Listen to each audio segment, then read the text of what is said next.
Êtes-vous favorable au projet d'une communauté d'agglomération unique du Pays d'Arles hors métropole, Aix-Marseille-Provence? La métropole, déjà, c'est un établissement public de coopération intercommunale. Il y a eu différentes lois depuis des années qui sont passées pour organiser et mettre en place sur le territoire national des métropoles. Donc il y a de grosses métropoles qui existent, et donc il y en a une qui existe sur le département depuis plusieurs années, c'est la métropole de Marseille. Aujourd'hui, dans les départements des Bouches-du-Rhône, 91 communes du département sont depuis 2016 en métropole qui s'appelle la métropole Aix-Marseille-Provence. Nous avons la chance d'avoir échappé dans un premier temps à l'organisation de la métropole en 2016 puisque nous avons un Pays d'Arles organisé autour d'un pôle d'équilibre territorial et rural qui, à l'intérieur, nous avons notre communauté d'agglomération à nous, les Arlésiens, qui s'appelle Arles-Cros-Camargue-Montagnenne. La deuxième collectivité, c'est la Vallée des Baux, la communauté de communes de la Vallée des Baux autour de Saint-Rémy-de-Provence. Et la troisième, la communauté d'agglomération de Terre de Provence autour de Château-Renard. Ces trois entités constituent 29 communes, 170 000 habitants, qui s'appellent le Pays d'Arles. Et donc ce vote, aujourd'hui, il a pour objectif très simple de pouvoir expliquer aux habitants de ce territoire et donc aux Arlésiens les enjeux de ce débat et à la fois les inconvénients ou parfois les atouts, parce que parfois certains aussi peuvent trouver des atouts dans l'intégration dans la métropole, qu'aurait demain une intégration dans la métropole marseillaise.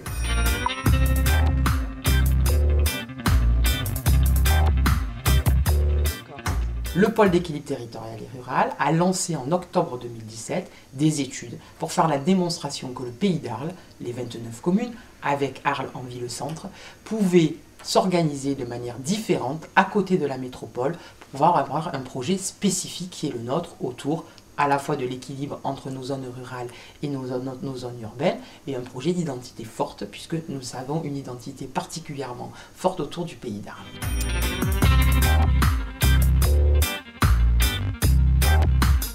D'intégrer pour les 29 communes du Pays d'Arles la métropole marseillaise, eh bien, ça aurait automatiquement des conséquences sur la fiscalité. Et donc que les différents taux qui existent, comme la taxe d'habitation, le foncier non bâti, la taxe d'habitation va bientôt disparaître, mais elle est en tout cas aujourd'hui toujours en fonctionnement, et donc on reçoit cette taxe d'habitation, et bien l'ensemble de ces taux, de par la loi, eh bien, seraient automatiquement lissés sur les taux qui sont actuellement en cours sur la métropole marseillaise. On fera peser sur les ménages du Pays d'Arles, comme sur les entreprises, plus de 17 millions de fiscalité.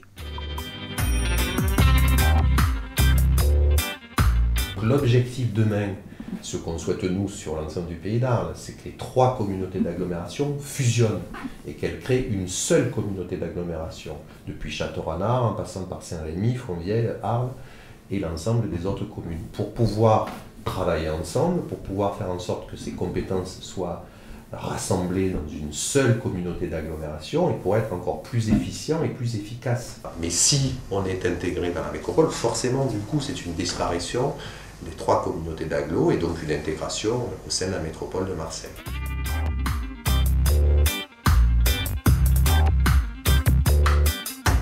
Aujourd'hui, la métropole elle est particulièrement endettée, elle ne fonctionne pas. L'ensemble des élus qui y siègent le constatent d'ailleurs, que ce soit des élus de gauche ou de droite, ils disent on veut faire une autre métropole. Donc prenez le temps de réfléchir au fonctionnement d'une métropole qui a des difficultés aujourd'hui, avant d'en absorber d'autres, et laissez peut-être aux autres le soin de s'organiser et d'être en capacité d'être maîtres de leur destin.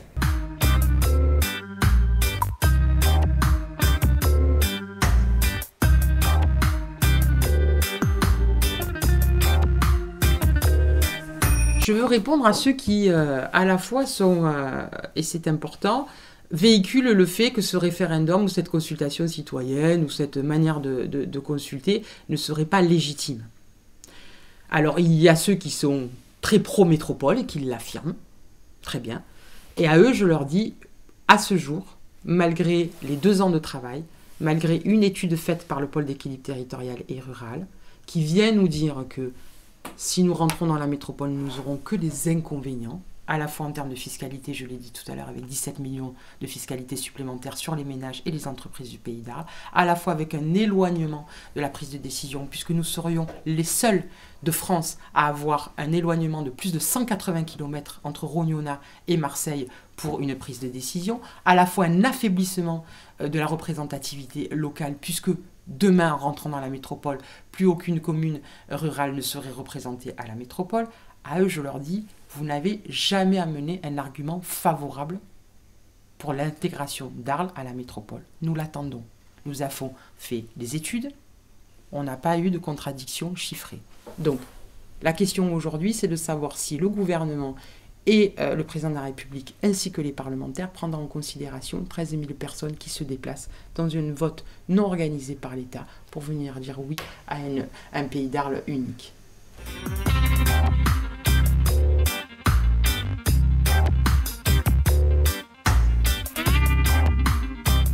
On a permis aux gens de s'exprimer pendant pratiquement un mois, puisque ça va être du 17 décembre jusqu'au 16 janvier.